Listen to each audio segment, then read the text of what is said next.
चलिए, नाम बताइए, गांव का नाम। ठीक, चलिए, आपका शुभ नाम, गांव का नाम, भगमारा। चलिए देखिए, अभी सभी लोगों को समझना है, ठीक है। ये आप लोग को स्वयं शक्ति वेलफेयर फाउंडेशन संस्था की ओर से एक्यूप्रेशर ट्रीटमेंट दिया जा रहा है। हमारे शरीर में देखिए बहुत सारी नसें होती हैं।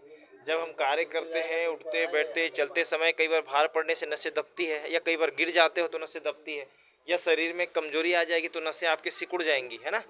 जब नसें सिकुड़ गई, रक्त संचार नहीं होगा या ब्लड का ब्लॉकेज हो गया तो क्या होगा, हमारी नसों में दर्द की समस्या आएगी। रक्त संचार जब नहीं होता तब नसों में दर्द की समस्या चालू होती है। यही दर्द धीरे धीरे आपका जब बढ़ जाता है और नसें एकदम कमजोर हो जाती है तो साइटिका और लकवा होता है, क्योंकि जब नस कमजोर होगी तभी चिपकेगी। तो ये जो एक्यूप्रेशर ट्रीटमेंट है, ये नसों को प्रेशर के माध्यम से जो झंझनाहट महसूस हो रहा है आपको, ये नसों को प्रेशर देकर के खोलेगा, फ्री करेगा। जैसे योगा व्यायाम करते हैं वैसे ही आपकी नस को खोलेगा, और जो आपका रक्त संचार रुका है वो चालू हो जाएगा, कहीं ब्लॉकेज है वो खुल जाएगा। तो इससे क्या होगा कि आपके शरीर में जो दर्द की समस्या है नसों में, उसमें आपको काफ़ी आराम मिलेगा और नसें आपकी चिपकेंगी नहीं, तो साइटिका लकवा से भी आप बचेंगे। इसलिए ये ट्रीटमेंट सबके लिए ज़रूरी है।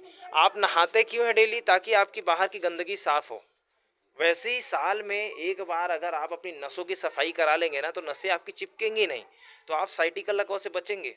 इस चीज़ को सबको साल में कम से कम एक बार कराना चाहिए। ये अंदर की सफाई करता है, पूरी नसों को प्रेशर से खोलेगा, क्योंकि योगा व्यायाम तो सब लोग कर नहीं पाते। तो कम से कम ये मशीनरी जो ट्रीटमेंट है, इसके माध्यम से आपके शरीर की नसें खुल जाए, रक्त संचार चालू हो जाए, कहीं ब्लॉकेज है खुल जाए, तो उससे क्या होगा, जो दर्द तकलीफ रहता है, बार बार दवा गोली सुई की जरूरत पड़ती है, वो आवश्यकता नहीं होगी। और अगर किसी को कमजोरी है, ज़्यादा हाथ पर झंझनाता है, करता है, या ज़्यादा शरीर में दर्द है, मतलब नस में कमजोरी आ गई है, तो उसके लिए भी कुछ खाने पीने का सलाह उपाय बताएंगे। आप खाओगे पियोगे ठीक हो जाओगे। मतलब एक बार कमजोरी ठीक हुआ ना, तो बार बार आपको दवा गोली सुई की जरूरत नहीं पड़ेगी। कमजोरी जब तक ठीक नहीं होता तो क्या होता है कि हमारा असर रहते तक आराम रहेगा, फिर वैसे ही चालू हो जाता है दर्द, क्योंकि कमजोरी अंदर से ठीक नहीं होती। तो इसलिए उसको ठीक करना जरूरी है। अभी कहाँ तक महसूस हो रहा है अभी? अच्छा, अभी ऊपर कोनी तक नहीं गया? अभी जैसे जैसे देखो प्रेशर बढ़ेगा, धीरे धीरे रक्त संचार चालू होगा ना, तो ऊपर धीरे धीरे जाते जाएगा, महसूस होगा आपको। मतलब ये समझ लीजिए जैसे आपकी नसें ब्लॉकेज को खोलेगी, आपको धीरे धीरे ऊपर बढ़ता महसूस आप कर पाएंगे, क्योंकि जब तक नस खुलता नहीं है तब तक महसूस नहीं होता।